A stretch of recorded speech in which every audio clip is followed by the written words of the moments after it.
और लगातार मेहमान हमारे साथ जुड़े हैं जिनसे हम चर्चा कर रहे हैं और G20 की महत्वता को समझने की कोशिश कर रहे हैं। लेकिन इस बीच मैंने एक सवाल अभी पूछा था त्रिपाठी सर, आप उस पर रिएक्शन करना चाह रहे थे मणिशंकर अय्यर के बयान पर, कुछ कहना चाह रहे हैं इस पर आप? देखिए, मणिशंकर जी सर्विस में मेरे सीनियर रहे हैं काफ़ी, और काफ़ी तेज तर्रार माने जाते रहे हैं, उतने ही विवादास्पद भी रहे और वो अभी भी हैं। विवादास्पद ज़्यादा रहे उनके बयान पर मैं सिर्फ एक सेंटेंस कहना चाहता हूँ कि एक कहावत है कि गिद्ध कितना भी ऊंचा उड़े आसमान में, उसकी नज़र हमेशा ज़मीन पे गिरी लाशों पे रहती है।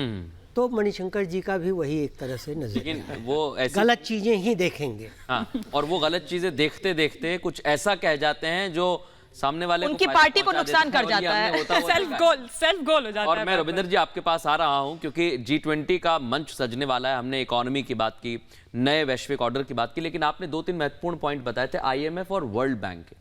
क्या इसमें भी अब सुधार की जरूरत महसूस की जानी चाहिए?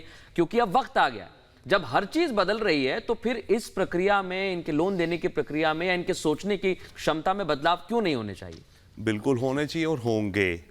अब ये हो सकता है कि इस समिट के बाद ज्यादा कॉन्क्रीट रिजल्ट ना आए, अगले साल भी ना आए, पर 2026 में अमेरिका में होनी है G20। तो मैं अगर एंटिसिपेट करूंगा, क्योंकि इनके रिफॉर्म बड़े पेचीदा होते हैं, आई थिंक 26 तक डेफिनेटली इनका रिफॉर्म होगा। अमेरिका खुद बोले हैं बाइडेन चलने से पहले कि G20 एक इंपॉर्टेंट ग्रुप है, तभी मैं जा रहा हूं उसकी एमिनेंस के लिए, and secondly reform in multilateral institutions. UN को आप साइड रख दीजिए, यूएन सिक्योरिटी काउंसिल को भूल जाओ, कोई वीटो नहीं गिव अप करने वाला उसका reform. I don't know, Tripathi sir will tell better. तो और उनको छोड़िए, but IMF and world bank, इनका रिफॉर्म होना जरूरी है। जैसे हम पहले बात कर रहे थे, 60 देश ऑलरेडी डूबने जाने की स्थिति में हैं। बाय द वे, अगर वो देश डूबेंगे तो हमारी इकोनॉमी पे भी फर्क पड़ेगा, क्योंकि हमारी एक्सपोर्ट्स पे फर्क पड़ेगा सर।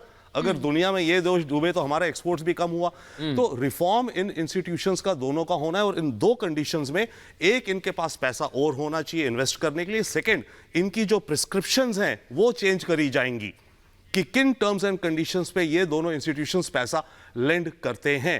तो ये बहुत अहम है, और हो सकता है इस G20 की आउटकम्स में से शायद ये एक रे ऑफ होप, सनशाइन हो, जिसकी तरफ कुछ कॉन्क्रीट स्टेप्स लिए जाएं। एक क्विक पॉइंट मैं और कहना चाहता हूं, चाइना के बारे में बात हो रही थी ओवरऑल। देखिए, चाइना अपने को कहता है मिडिल किंगडम, और मिडिल किंगडम से चाइना का मतलब नहीं कि दुनिया के बीच में हटाओ। चाइना का मतलब है पृथ्वी यहां है, हेवंस वहां है, मैं हेवन और पृथ्वी के बीच में मैं मिडिल किंगडम हूं। तो चाइना की सारी जो सोच है, विचार है, वो ये है कि जो पूरी प्लैनेट अर्थ है, मैं उससे बहुत स्पेशल हूं, सुपीरियर हूं, और मैं इस पोजीशन पे हूं। तो और मैं सब पे कब्जा कर लूं। मल्टीपोलैरिटी तो वो मंजूरी नहीं है, वो तो एक्सेप्ट ही नहीं है। यही थोड़ी देर पहले अभी मैं कह भी रही थी। बिल्कुल, सुजाता, आप कुछ कह रही सब पे कब्जा करने की और विस्तारवादी नीति की। लेकिन आकाश जी, जिस आप पावर की बात कर रहे थे कि अपने कल्चर के जरिए, अपने संगीत के जरिए, अपने म्यूजिक के जरिए जो हमारी सॉफ्ट पावर है, उसमें अब हमारे अंतरिक्ष की पावर भी जुड़ गई है। तो भारत इसका और ज्यादा इस्तेमाल कैसे कर सकता है, खास तौर पर ऐसे देशों के लिए जिन्होंने हमें सिर्फ हम पे शासन किया हो? चाहे हम ब्रिटेन की बात करें, अब ब्रिटेन के जो प्रधानमंत्री हैं ऋषि सुनक हैं, संबंध उनका भारत से रहा है, उनकी पत्नी भारत से हैं, हिंदू वो हैं, ये भी एक सॉफ्ट पावर है हमारी। आपको लगता है कि अब जो इक्वेशन है ब्रिटेन और भारत की, वो और ज्यादा बदली? हम उनसे एड लेने वाले देश नहीं बचे हैं, अब हम इक्वल पार्टनर हैं। अब तो देखिए, सबसे बहुत ही अच्छी बात कही आपने। सबसे पहले तो ब्रिटेन और हमारा रिलेशन, ठीक है, कभी वो वक्त था, लेकिन आज जो है, हम 5th लार्जेस्ट इकोनॉमी है, वो 6th बिगेस्ट इकोनॉमी है, 3rd बिगेस्ट इकोनॉमी में बनने वाले हैं। आज तो ब्रिटेन हिंदुस्तान के साथ हाथ मिला रहा है, बायलैटरल टाइज की बात हो रही है। तो कहीं ना कहीं ब्रिटेन को भी आज हिंदुस्तान की उतनी जरूरत है, क्योंकि हिंदुस्तान तरक्की कर रहा है, हिंदुस्तान ग्रो कर रहा है। और ब्रिटेन के साथ ब्रेक्जिट के बाद भारत की ज्यादा जरूरत ब्रिटेन को है। जी हाँ, ब्रेक्जिट के बाद तो जो है ब्रिटेन के साथ क्या क्या हुआ है, अब उसकी मैं डिटेल में जाने लग जाऊं, बहुत समय लगेगा। लेकिन अब हिंदुस्तान के वो बहुत करीब आ रहा है, और हिंदुस्तान की उसे बहुत जरूरी है। और मुझे लगता है आगे जाके एक बायलैटरल डील जो है बहुत अच्छी हो सकती है, जो हिंदुस्तान के फेवर में हो। दूसरी सॉफ्ट पावर क्या है?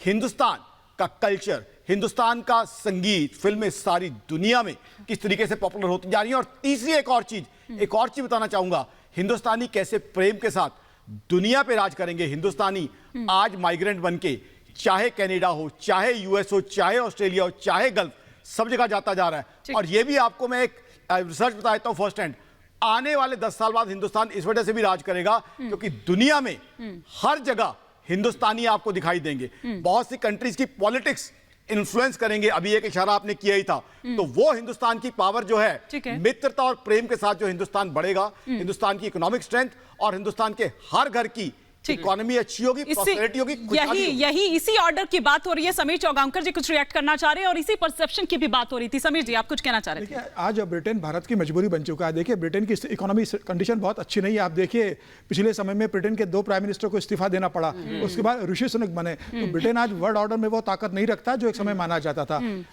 ऋषि सुनक भारत आ रहे हैं और ऋषि सुनक ये चाहते हैं भारत की सरकार से कि वो इम्पोर्ट ड्यूटी कम करे और वो जो ब्रिटेन की कारें हैं उन्हें सस्ते में भारत में आने के दे। भारत ने भी ब्रिटेन से कहा है कि भारत के जो प्रोफेशनल्स है उनका वीजा में वहां पर वो थोड़ा रिलैक्स करे और उन्हें सहूलियत दे ब्रिटेन में जाने के लिए। तो मुझे लग रहा है कि ब्रिटेन इस समय भारत में बहुत कुछ निर्भर है। अगर ब्रिटेन को अपने पैरों पे फिर मजबूती से खड़ा होना है। ऋषि सुनक का बयान भी सर अभी सामने आया है, right country at the right time. बिल्कुल।